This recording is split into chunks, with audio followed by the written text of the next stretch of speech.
માણસ માત્રને જીવનની અંતરદ્રષ્ટિ તો ક્યારેક કરવી જ પડે, પણ આપણો માણસોનો એવો સ્વભાવ છે ને આપણે કોઈ દિવસ આપણી જાતને અંતરદ્રષ્ટિ કરીને જોતા નથી.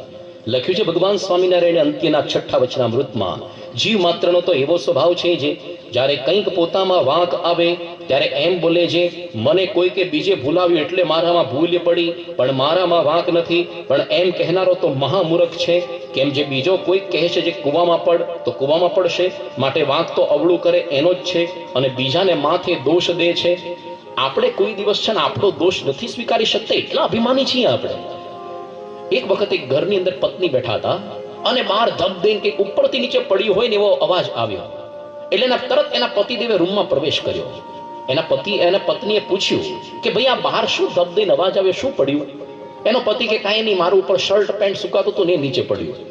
અલા પણ શર્ટ પેન્ટ સુકાય આટલો ધબ દઈને અવાજ ન, સાચું બોલો કે એમાં હું હતો, આ શર્ટ પેન્ટમાં હું હતો તો સાચું બોલો ને તમે પડ્યા. માણસ કોઈ દિવસ પોતાની ભૂલ નથી સ્વીકારતો. કેમ?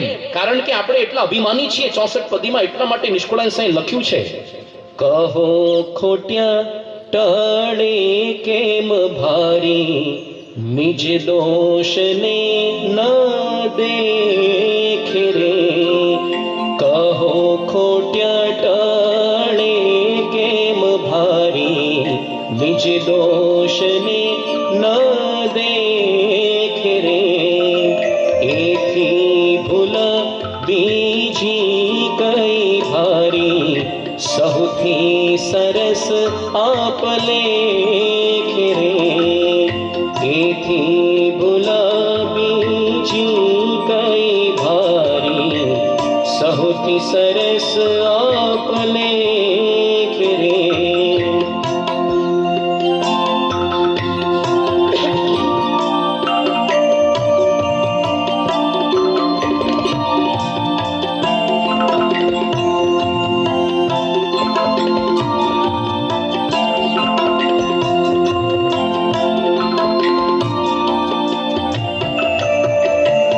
દોષ ક્યારેય આપણને દેખાતા નથી, બીજાના દેખાય. કેમ?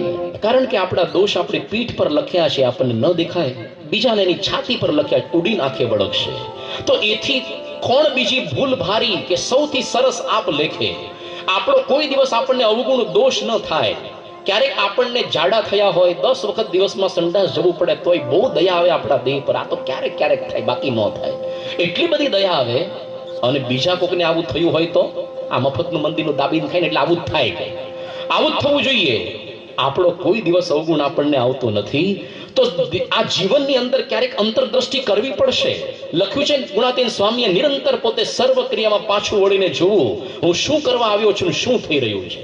આપણે કહીએ હું તો સુવાન ખાવા પીવા આવ્યો છું ને એ જ થાય, એવું નહીં. ભગવાન ભજવા આવ્યો છે, નથી થઈ રહ્યું. દુનિયાની અંદર બધા એટલા સુખ્યા છે ને, પણ કબીરજી પોતે કહે છે કે હું જ હંમેશા દુખ્યો છું. કેમ? સુખિયો સબ સંસાર, સુખિયો સબ સંસાર, ખાવે ને સોવે. સુખિયો સબ સંસાર, ખાવે ને સોવે.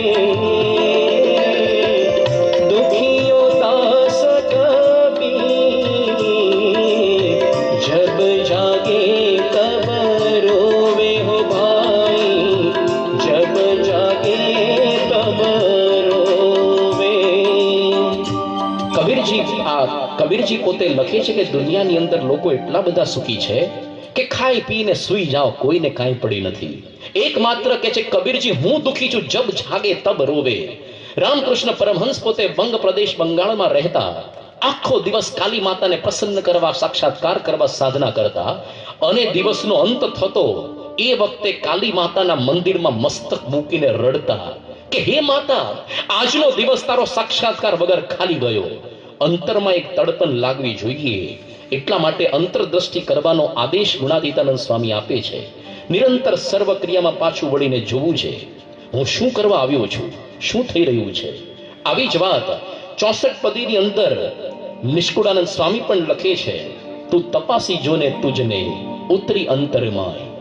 તું તપાસી જોને તુજને રે ઉતરી અંતર માય તું તપાસી જોને તુજને રે, ઉતરી અંતર માય પછી ઈચ્છજે દાવા પૂજને રે, તેનું નથી કાંઈ પછી ઈચ્છજે દાવા પૂજને રે, તેનું નથી કાંઈ નથી ખોળતો કોટ માયની રે, તે છે બીજાને દોષ નથી ખોળતો કૂટ માયની રે, તે છે બીજાને દોષ કહે નિષ્કુળાનંદ ન્યાયની રે, અમ તો શો અફસોસ કહે નિષ્કુળાનંદ ન્યાયની રે, અમ તો શો અફસોસ કહે નિષ્કુળાનંદ ન્યાયની રે, અમ તો શો અફસોસ. વ્યાસ ભગવાન પોતે સરસ્વતી નદીના કાંઠે પોતાના આશ્રમની અંદર બેઠા બેઠા જ્યારે આ પ્રકારની અંતરદ્રષ્ટિ કરી રહ્યા હતા, એ વખતે અચાનક નારદજી પોતે પધાર્યા છે. હાથની અંદર વીણા ધારણ કરી છે અને કહ્યું કે હે વ્યાસજી, તમારું શરીર તેમ મન પ્રસન્ન તો છે કે નહીં? અરે તમારા મોઢા પર આ શોકની છાયાનું કારણ શું છે? વ્યાસ ભગવાને કહ્યું કે હા નારદજી, તમે બરાબર જાણી ગયા. મને પણ ખબર નથી પડતી કે મને કેમ શોક થઈ રહ્યો છે. મારા શોકનું કારણ એ મને પણ ખબર નથી. આ પ્રકારની વાત કરી એટલે પછી હવે નારદજી એમના શોકનો એનું કારણ કહે છે કે હે વ્યાસ ભગવાન, મને એવું લાગે છે કે ભવતા ન અનુદિતમ પ્રાયમ યશ ભગવત અમલમ. ઘણું કરીને તમે ભગવાનના નિર્મળ યશ મહિમાનું ગાન નથી કર્યું. અરે અત્યાર સુધી જે તમે બધા ગ્રંથો રચ્યા એમાં વર્ણાશ્રમના ધર્મો લખ્યા, પણ જેની અંદર શબ્દે શબ્દે ભગવાનની સ્વરૂપ નિષ્ઠા મહિમા એ પણ પ્રગટના, એ હજી સુધી નથી આવ્યું. તો મારું માનવું છે કે જેની અંદર ભગવાનની લીલા ચરિત્રો અરે એના મહિમા સ્વરૂપ નિષ્ઠાની વાતો ન આવે, એ ગમે તેવું સારી ચિત્ર વિચિત્ર વાણીથી યુક્ત બધું આ વાર્તા હોય કે લેખન હોય, પણ મને લાગતું નથી એનેથી કોઈનું પણ કલ્યાણ થાય. ગમે તેવું હોય તો પણ એ કેવું છે? તદ વાયસમ તીર્થમ ઉશંતિ માનસાહા. એ કાગડાના ઉચ્છિષ્ટ ફેંકવાના એઠવાડિયા સ્થાન જેવું. આપણે છેલ્લા દિવસે જમણવાર અહીંયા છે, કોઈ પણ લગ્ન પ્રસંગે કે જમણવાર હોય, છેલ્લે એઠું વધે ફેંકીએ અને ત્યાં પછી કાગડા મંડરાય.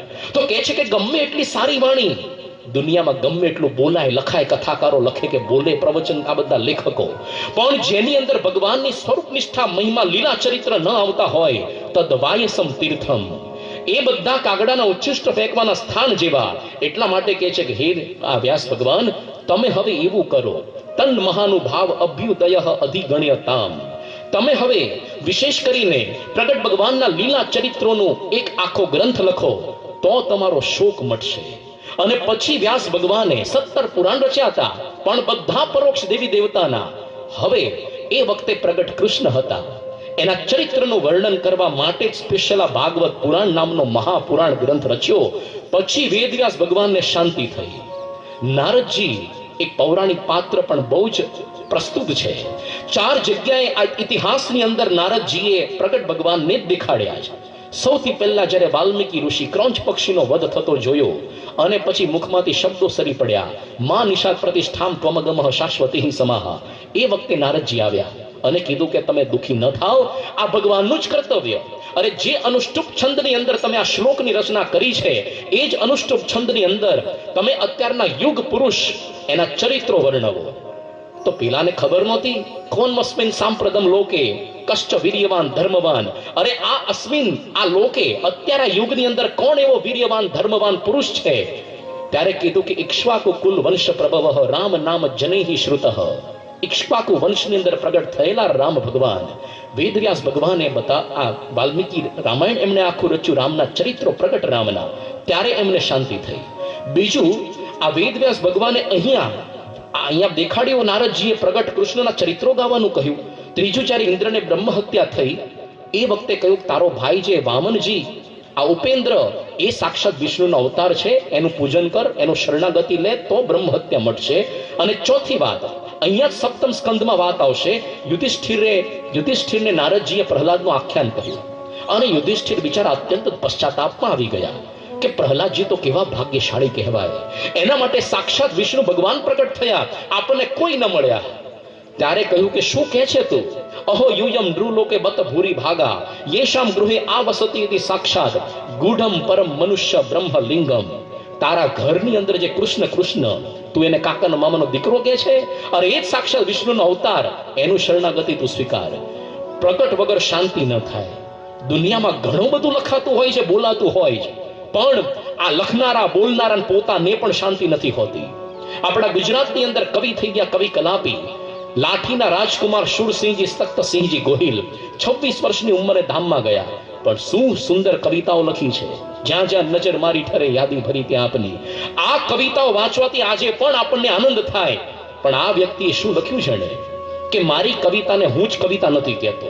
અરે મારા જીવનમાં કોઈ કળા નથી. હું જે લખું છું એ મને પણ આનંદ આપી શકે એવું એ નથી. હું જ્યારે પરદેશના લેખકો શેલી કે શેક્સપિયરને વાંચું છું, મને એવું થાય છે કે મારા કવિતાના કાગળોને ફાડીને ફેંકી દઉં. આવા લોકોના ગ્રંથો વાંચવાથી આપણને પ્રેરણા મળે. એને જીવનમાં કોઈ શાંતિ નથી હોતી. આપણા ભારતના રાષ્ટ્રપિતા, એમણે પોતાની આત્મકથા લખી છે સત્યના પ્રયોગો.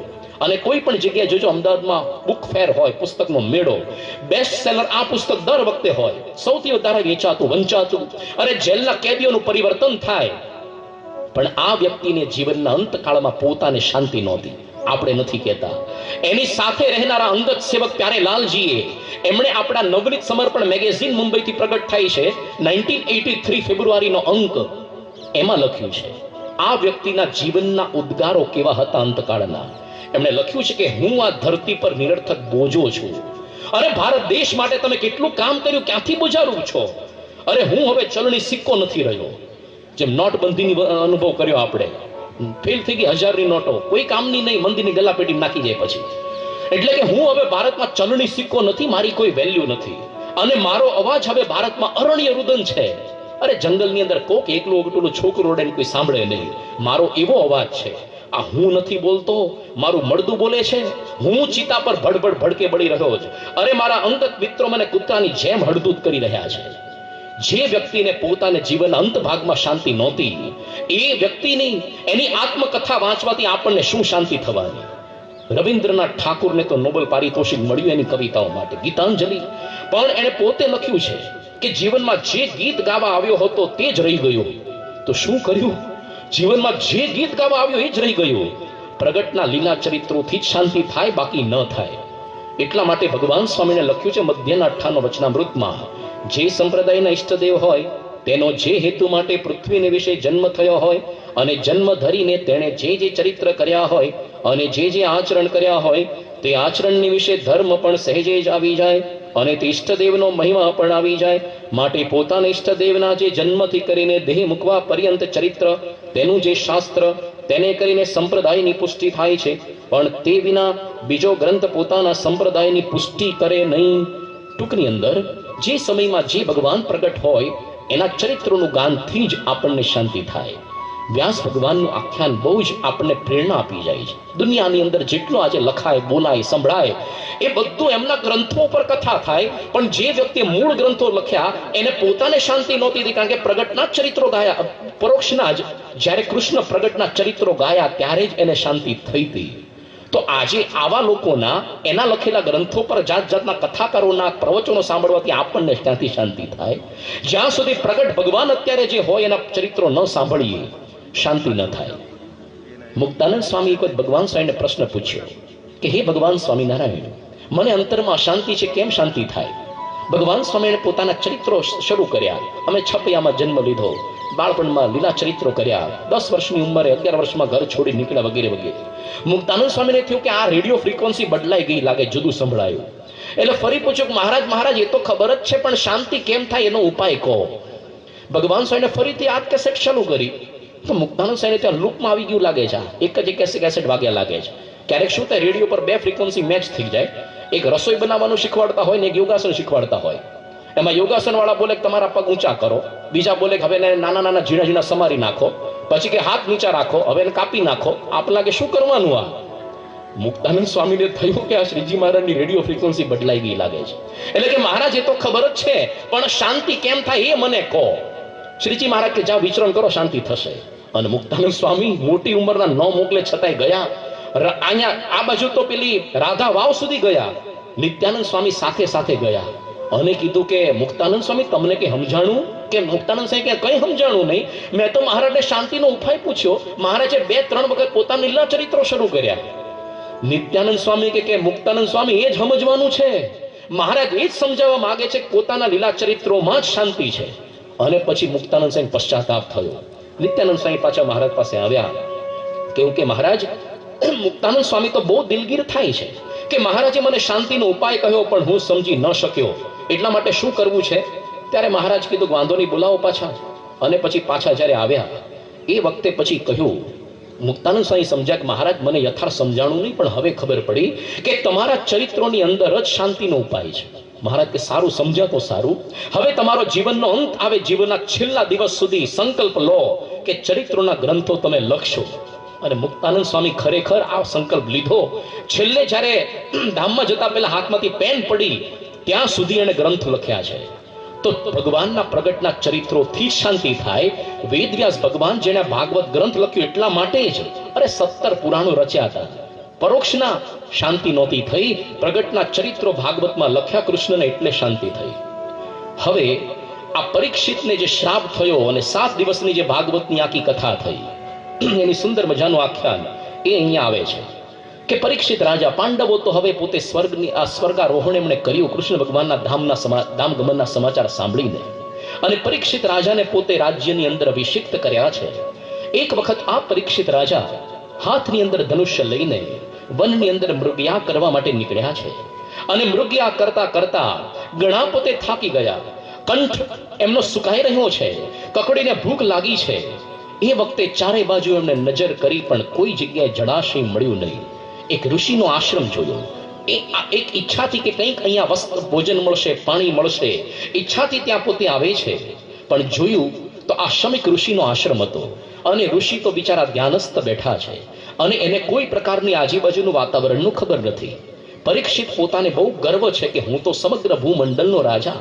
એટલા માટે થોડીક વાર ઊભા રહ્યા કે હમણાં ઋષિ મુનિ મારું સ્વાગત કરશે, સામેથી પૂછશે કે શું તમને આપીએ.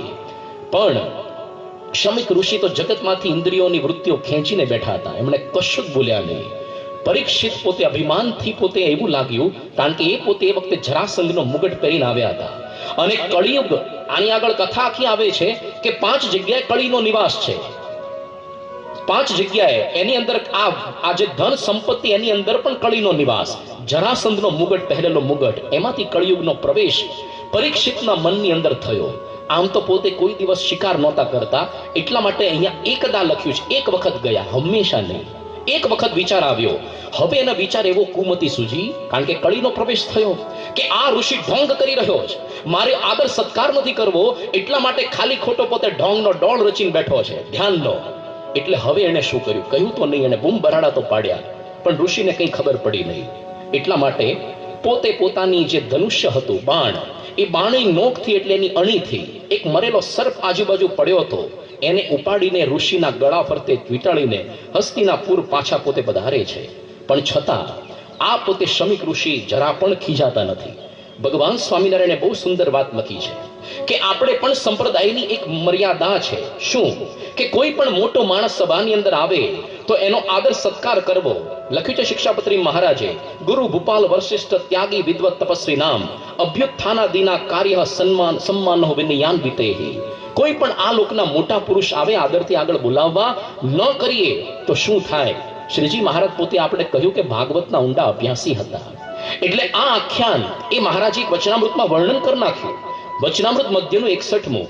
અને વળી જે કોઈ સંસારમાં રજોગુણી મોટો મનુષ્ય કહેવાતો હોય અને તે જ્યારે સભામાં આવે ત્યારે તેને આદર કરીને સર્વ સભાને મોઢા આગળ બેસાડ્યો જોઈએ. અને એ વ્યવહાર છે તે જ્ઞાની હોય, ત્યાગી હોય, તેને પણ રાખ્યો જોઈએ. અને જો ન રાખે તો તેમાંથી ભૂંડું થાય છે. અને જેમ રાજા પરીક્ષિત ઋષિના આશ્રમમાં ગયા ત્યારે ઋષિ સમાધિમાં હતા અને રાજાનું સન્માન થયું નહીં. પછી તે રાજાને રીસ ચડી, તે મરેલ સર્પ હતો તો ઋષિના ગળામાં નાખ્યો અને પછી તે ઋષિના પુત્રે શ્રાપ દીધો. તેણે કરીને તે રાજાનું 7 દિવસમાં મૃત્યુ થયું. તો લોક વ્યવહાર તો લોકની અંદર શીખવો પડે. એ પ્રકારની વ્યવસ્થા ભગવાન સ્વામિનારાયણે લોક મર્યાદા આપણને શીખવાડી છે. હવે પરીક્ષિત તો પોતે પાછા હસ્તિનાપુર આવી ગયા છે. શમિક ઋષિ તો હજી બિચારા ધ્યાનસ્થ છે, કારણ કે મહાપુરુષોનું લક્ષણ છે કોઈ ગમે એટલો મારે, તિરસ્કાર કરે, પણ છતાં એ સામે પ્રતિકાર નથી કરતા. આ બાજુ બને છે એવું કે આ શમિક ઋષિનો દીકરો હતો શૃંગી ઋષિ. એ દૂર બીજા બધા ઋષિ કુમારો સાથે પોતે વિહાર કરી રહ્યો હતો, રમી રહ્યો હતો.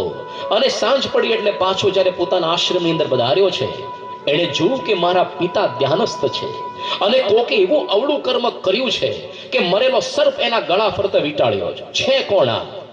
એ વખતે સીસીટીવી કેમેરા તો હતા નહીં, એટલે પોતે ધ્યાનસ્થ બેઠા શૃંગી ઋષિ, અને ધ્યાનની અંદર એને ખબર પડી ભૂતકાળની કે નક્કી પેલો કુલંગાર એવો જે પરીક્ષિત એ પોતે આવી રીતે ભ્રષ્ટ થઈ છે ને બુદ્ધિ અભિમાન મદથી આ કરીને ગયો, એટલે કાંઈ વાંધો નહીં, એને દેખાડી દઈએ. હાથની અંદર ગંગાનું જળ લીધું અને પછી શ્રાપ આપ્યો કે જે પરીક્ષિત મર્યાદા તોડીને મારા પિતાનું આવું અપમાન કર્યું અને મરેલો સર્પ મારા પિતાના ગળે નાખ્યો, એ જ પરીક્ષિત રાજાને આજથી 7મે દિવસે તક્ષક નામનો મહા મોટો સર્પ કરડશે, એનું મોત થશે. અને એ બજ વાયુ વેગે બધા સમાચાર પ્રસરી ગયા. ટૂંકની અંદર એક મર્યાદાનું ઉલ્લંઘન કર્યું કે પોતાથી મોટા એનું હંમેશા સન્માન કરવું જોઈએ. ન થયું, પરીક્ષિતને શ્રાપ લાગી ગયો. અને પછી તો શૃંગી ઋષિ પોતે રડવા માંડ્યો, મેં આ શું કર્યું?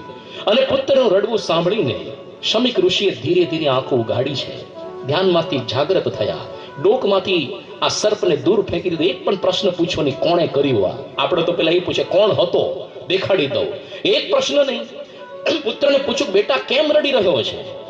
શૃંગી ઋષિએ પિતાને કહ્યું કે હે પિતા શમિક ઋષિ, આ પેલો પરીક્ષિત, તમે ધ્યાનસ્થ હતા અને ખબર નહીં કે શું કુબુદ્ધિ સૂજી તમારા ગળાની અંદર આવું સાપ વીંટીને ઘટિત કર્મ કર્યું.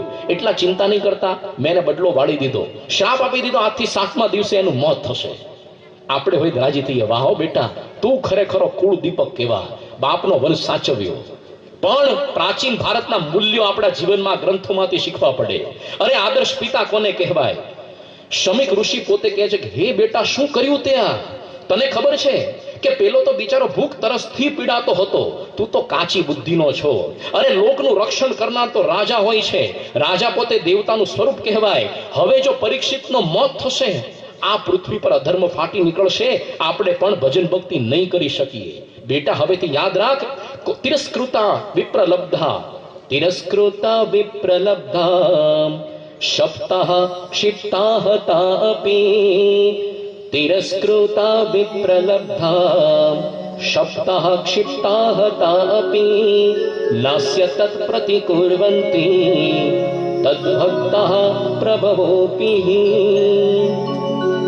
શમિક ઋષિ પોતાના પુત્ર શૃંગી ઋષિને કહી રહ્યા છે કે ભગવત ભક્તોની અંદર બદલો લેવાની શક્તિ હોય છતાં પણ પોતે બીજાએ કરેલા અપમાન, તિરસ્કૃતા વિપ્રલબ્ધઃ, ગાળાગાળી કરે, શપ્તઃ શ્રાપ આપી દે, ક્ષિપ્તઃ અરે મારપીટ પણ કરે, હતઃ અપી છતાં પણ ન અસ્ય પ્રતિકુર્વંતિ, એનો કોઈ દિવસ બદલો આપણે નથી લેતા, એ મહાપુરુષ કહેવાય.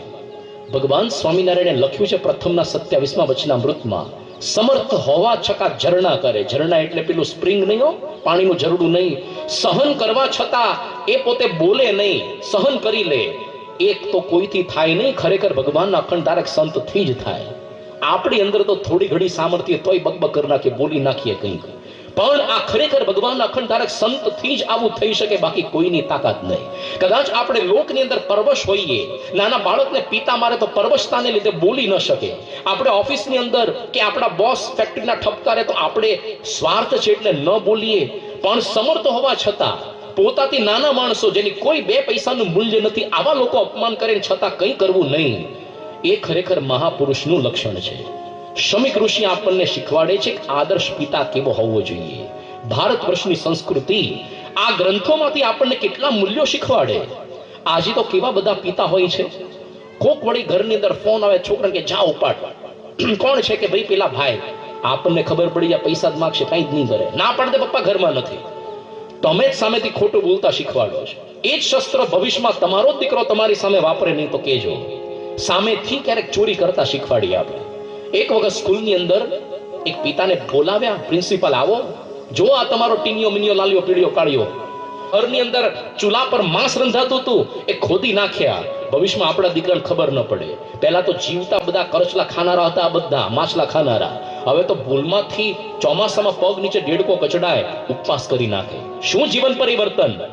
તો અહીંયા આદર્શ પિતા કેવો હોય એ આપણને વાત શીખવા મળે છે. આ બાજુ જ્યારે શૃંગી ઋષિએ પરીક્ષિતને 7 દિવસમાં મૃત્યુ થશે, મોત થશે, આ પ્રકારનો શ્રાપ આપ્યો છે. અને વાયુ વગે એક દૂત પહોંચી ગયો છે હસ્તિનાપુર અને પરીક્ષિતને કહ્યું કે હે પરીક્ષિત, તમને આવો શ્રાપ થયો. પરીક્ષિતને હવે પશ્ચાતાપ તો થયો જ તો, કારણ કે જરાસંધનો મુગટ પાછો કાઢી નાખ્યો, તેણે શાંતિથી બેઠો હતો. એટલે હવે પાછી સદબુદ્ધિ સૂજી. અરે મારાથી શું થઈ ગયું? આ એક બિચારા નિર્દોષ સાધુ, જેને બિચારા ધ્યાનસ્થ હતા, પણ શું કર્યું મેં? એક મરેલો સર્પ એના ગળા ફરતે વીંટાળી દીધો. મારા જેવો કોઈ અધર્મી નથી. તો મને એવી જ ઈચ્છા છે કે મને બરાબરનું એવું પ્રાયશ્ચિત ભગવાન આપે. કદાચ મારો ભલે વિનાશ થાય, પણ મને આ પ્રાયશ્ચિતનો દંડ યથાયોગ મળે, જેથી કરીને ફરીથી આવું હું દુઃસાહસ ન કરું. આવો પશ્ચાતાપ તો પરીક્ષિતને હવે થયો જ તો. અને ત્યાં જ વળી પેલા કોઈક દૂતે આવીને કહ્યું, ભાઈ તમને આવો શ્રાપ થયો છે. હવે તો પતી ગયું, નક્કી થઈ ગયું, 7 દિવસની અંદર મારું મોત થશે. હવે શું રાજપાટ ભોગવવાનો વિચાર આવે? જન્મે જઈને ગાદી સોંપી દીધી, પોતાનું બધું જ દિલ સંસારની માયામાંથી ખેંચી લીધું અને ગંગા નદીના કાંઠે અનશન વ્રત લઈને બેઠા છે. અને ત્યાં કેટલા બધા ઋષિમુનિઓ તીર્થયાત્રા કરતા કરતા આવ્યા. એ બધાને પૂછ્યું કે મારા મોક્ષનો ઉપાય બતાવો. કોઈ ન બતાવી શક્યા. છેલ્લે એક સુકુમાર અવસ્થાની અંદર 16 વર્ષના શુકદેવજી પોતે અવધૂત અવસ્થાની અંદર પધાર્યા છે. અને એમણે પોતે પરીક્ષિતને, શુકદેવજીએ આ પ્રકારની પૂછ્યું કે હે પરીક્ષિત, કેમ તું ગભરાયેલો છે, મૂંઝાયેલો છે? અરે મારે આ પ્રકારનો શ્રાપ થયો છે, શું કરવાનું? 7 દિવસ ખાલી બાકી રહ્યા, શું કરું હું? અને એ વખતે પછી શુકદેવજીએ કહ્યું, ચિંતા ન કર, 7 દિવસની અંદર તારું મોક્ષ થઈ જાય એવું એકમાત્ર સાધન છે અધ્યાત્મ માર્ગમાં. કયું? આ શ્રીમદ ભાગવત પુરાણની કથા, જે મારા પિતા વેદ વ્યાસજીએ સાક્ષાત બોલ્યા હતા. એ કથા હું તને અહીંયા જ ગંગાના કાંઠા પર અહીંયા સંભળાવીશ. એટલા માટે તું અનશન વ્રત લઈને બેસી જા, ખાવા પીવાનું છોડી દે અને 7 દિવસ સુધી આ મારી કથા સાંભળ. પરીક્ષિતે પછી પોતે શુકદેવજી વગેરે બીજા બધા સંતોને પ્રણામ કર્યા. ઉત્તર દિશાની અંદર મોઢું રાખીને પોતે બેઠા છે. અને ત્યાં આગળ પછી આ 7 દિવસની આખી ભાગવતની કથા થઈ. પણ આ આખ્યાન આપણને એ શીખવાડે છે કે જીવનની અંદર કોક દિવસ મૃત્યુ તો આવવાનું જ. કોક દિવસ તો જીવનની અંદર મૃત્યુ આવશે જ. અને આ જ્યારે મૃત્યુ આવશે એનો આપણને ક્યારે આવશે નક્કી નથી. પરીક્ષિતને તો નક્કી જ હતું, અઠવાડિયા પછી ફિક્સ તારીખ હતી, આ તારીખે આ સમયમાં મૃત્યુ થશે. આપણા માટે તો કોઈ ફિક્સ નથી. અઠવાડિયાના 7 વાર છે, એમાંથી ગમે તે વારમાં મોત આવી જાય. નક્કી છે કંઈ? આ તો ઠીક છે, ઠંડી અહીંયા તો માપની ઓછી થઈ. બાકી અત્યારે તો સિઝન કહેવાય છે, બોર્ડર પર બેઠા હોય ને, ડોસા ટપ ટપ ટપ ખરવા માંડે. સંતો પ્રાર્થના સભાથી નવરત પડે નહીં. અત્યારે ઘણા બધા ઉકલી ગયા હોય ને, બોર્ડર પર બેઠા હોય, અરે આ તો ઓછા વાવાઝોડા આવે છે, જો અમેરિકા બાજુ વાવાઝોડા. ક્યાં નક્કી છે? અઠવાડિયાના કોઈ પણ 7 વારમાંથી એક વારમાં આપણું મોત તો નક્કી જ છે. એટલા માટે આપણી આ જે કાયા, એક બંગલો છે, એમાં રહેનારો માલિક છે એક હંસલો. એ ક્યારે ઉડી જશે એનો કોઈ જ ખબર નથી. આ કાયામાંથી હંસલો કોચીન તો ક્યારે ઉડી જશે નથી. કોણ જાણી શકે છે કાળને? ખબર નથી ક્યારે કેવો ક્રમ આવશે, ક્યારે આપણું મોત થશે. કાયામાંથી હંસલો રે, ઓ ચિંતાનો ઉડી જશે. આ કાયામાંથી હંસલો રે, ઓ ચિંતાનો ઉડી જશે. કોણ જાણી શકે, કોણ જાણી શકે કાળને રે, વાળું કાલે કેવું વાશે. કોણ જાણી શકે કાળને રે, વાળું કાલે કેવું વાશે. આ કાયામાંથી હંસલો રે, ઓ ચિંતાનો ઉડી જશે.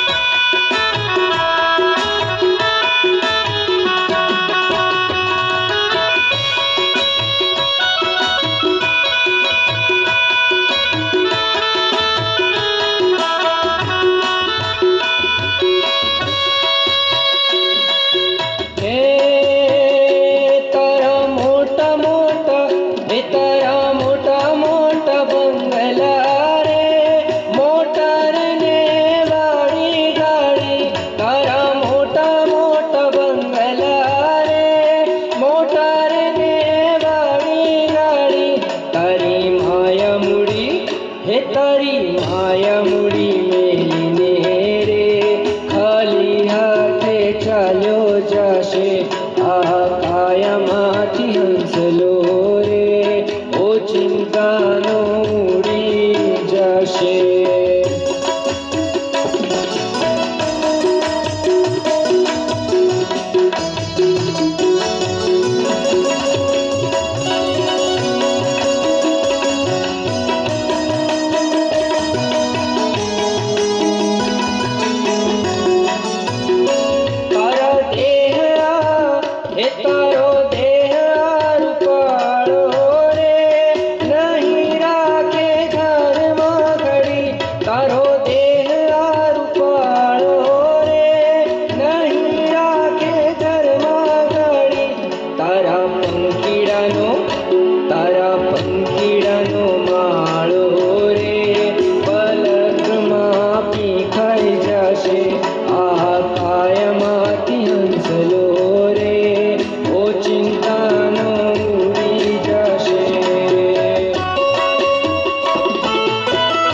જાશે, તારા સગાવાલા સૌ રે થોડા દીમાં ભૂલી જાશે, આ કાયામાંથી હંસલો રે ઓ ચિંતાનું ઉડી જશે.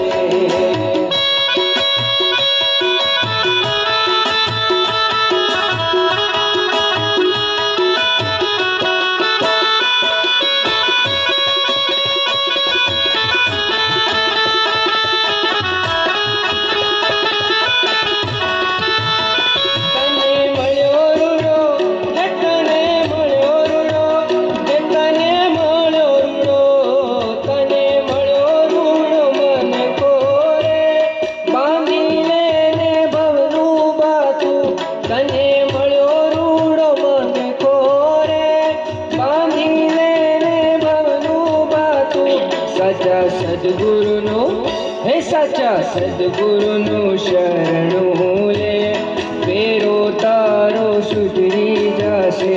સાચા સદગુરુનું શરણું લે, ફેરો તારો સુધરી જશે, આ કાયમાંથી હંસલો રે ઓ ચિંતાનો ઉડી જશે. નક્કી છે કે તમે જન્મ્યા એટલે મરવાના જ, ખાલી તારીખ જ મૂકવાની બાકી રાખતા હોય છે. જાતસ્ય હિ ધ્રુવ મૃત્યુ, ગમે તેટલા મૃત્યુથી બચવાના પ્રયત્નો કરશો. હિરણ્ય કશિપુએ કેવું મહા મોટું વરદાન માંગ્યું, દિવસે ન મરું રાત્રે ન મરું, મનુષ્યથી નહીં પશુથી નહીં, અસ્ત્રથી નહીં શસ્ત્રથી નહીં, ઘરની અંદર નહીં ઘરથી બહાર નહીં. છતાં પણ ભગવાને પોતે નરસિંહનું રૂપ ધારણ કરીને એનો વધ તો થયો જ. એક વખત વૃકાસુર કરીને એની કથા પણ ભાગવતમાં જ છે. ભાગવત તો બહુ વિશાળ ગ્રંથ છે. 7 દિવસની અંદર તો સતત બોલ્યા હતા પેલા પરીક્ષિતને શુભદિન, ત્યારે માંડ પૂરું થયું. આપણે તો ખાલી 3 કલાક જ બોલવાનું છે. એમાં તો વચ્ચે તો હાર તોરા ના, એટલે મારા ભાગમાં તો 2.5 કલાક જ આવશે. એટલે એમાં આખું ભાગવત પૂરું ન થાય, થોડુંક થોડુંક ચાખવું પડે. ઘણી બધી રસોઈ કરી હોય ને તો થોડુંક ચખાય, બધું ઝાપી ન જવાય, થોડુંક ચખાય. એમ થોડું થોડું ઉપર છલ્લું આપણે લેશું. તો વૃકાસુર કરીને એક મહા મોટો અસુર હતો. એણે ભગવાનને પ્રસન્ન કર્યા, વરદાન પ્રાપ્ત કર્યું. અને પછી વરદાન કેવું શંકર ભગવાન પાસે પ્રાપ્ત કર્યું કે હું જેના માથા પર હાથ મૂકું બળીને ભસ્મ થાય. એટલે શંકર ભગવાન તો બિચારા ભોળાનાથ છે, તરત વરદાન આપી દીધું. આશુતુષ્યતિ. પછી પેલાને શંકા ગઈ, આણે વરદાન તો આપ્યું પણ સાચું હશે કે નહીં, ટેસ્ટિંગ કરવું પડશે. ટેસ્ટિંગ કોના પર કરવું? સૌથી પહેલા વરદાન આપીને તો શંકર ભગવાન જ ઉભા હતા, આના પર ટેસ્ટિંગ કરવું છે.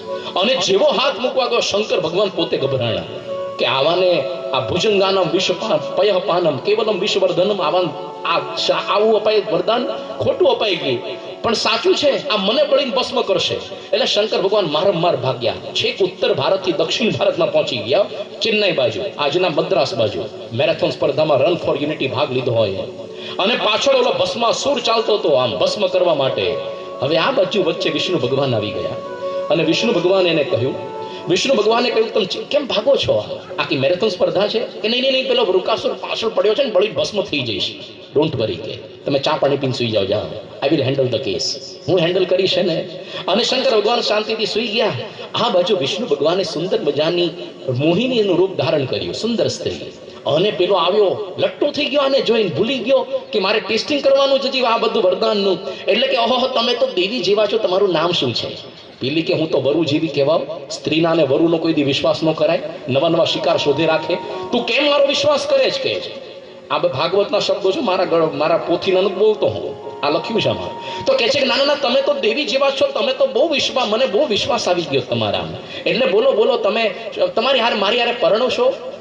એવી સ્ત્રી કે મારી એક શરત છે.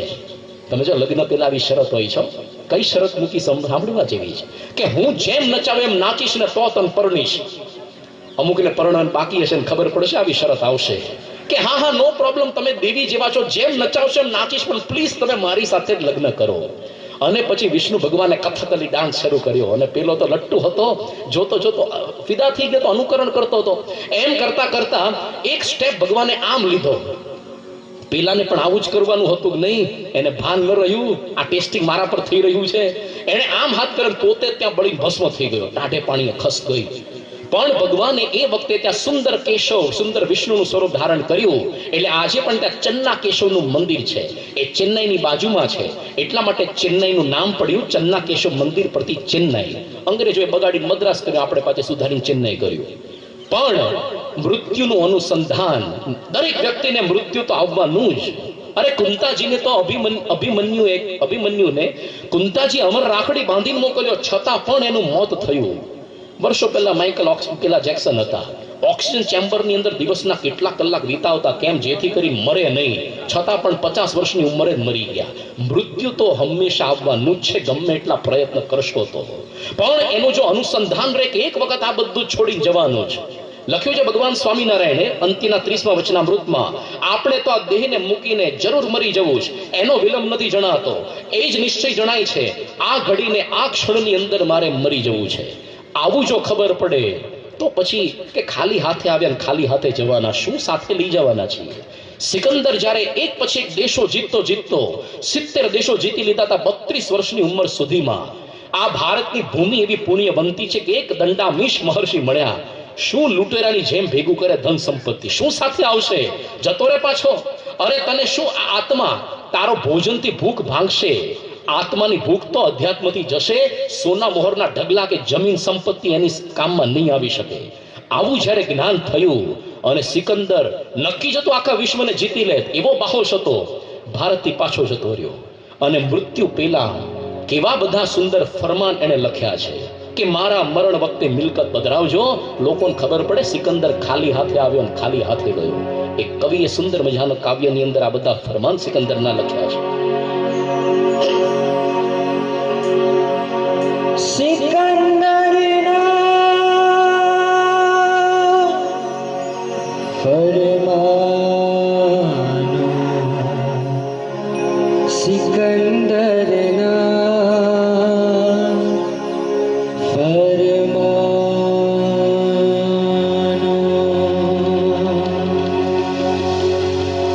એ સિકંદરના બચો, એ સિકંદરના બચો, એ સિકંદરના બચો, એ સિકંદરના બચો. મારા મરણ વખતે બધી મિલકત અહીં પધરાવજો. મારા જનાજા સાથ કબ્રસ્તાન માએ લાવજો. આખા જગતને જીતનાર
સ્વામિનારાયણ લખે છે કે અમને નિત્ય મૃત્યુનું અનુસંધાન રહે છે કે આ ઘડી આ પળમાં મરી જવું છે. છેલ્લો પ્રસંગ કહીને આજની કથા પૂરી કરીએ. એક વખત વૈજ્ઞાનિકોએ આગાહી કરી કે આ પૃથ્વી પર ધૂમકેતુ ભટકાશે 7 દિવસમાં અને પ્રલય થશે.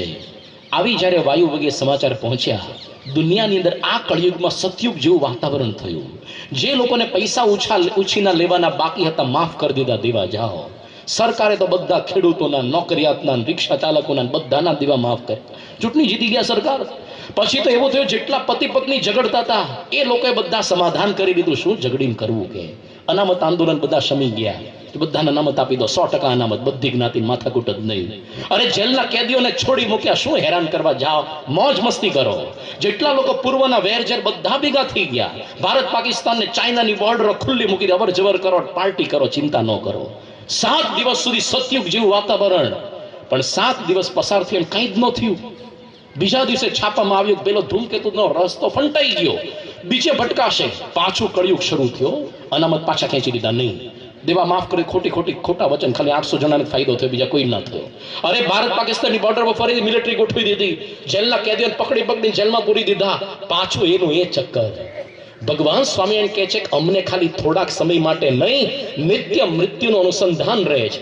પરીક્ષિતને જ્યારે આ ખબર પડી કે મારું મોત થશે, બધા એના બીજા મનસુબા બધા શમી ગયા. શુકદેવજી હવે ભાગવતની કથા એને સંભળાવી છે, અને પછી એ ભાગવતની કથાની અંદર કેવા કેવા આખ્યાનો સુંદર લીધા એની વિશેષ વાત આવતીકાલે કરીશું. આજે મહાત્મ્યનો સ્કંદને પ્રથમ સ્કંદની કથા આજે પૂરી કરી. કાલે દ્વિતીય અને ચતુર્થ સ્કંદની કથા અને ષષ્ઠ સ્કંદની કથા એ આપણે માણીશું. તો આજની કથાને અહીંયા આપણે વિરામ આપીએ છીએ. સ્વામિનારાયણ.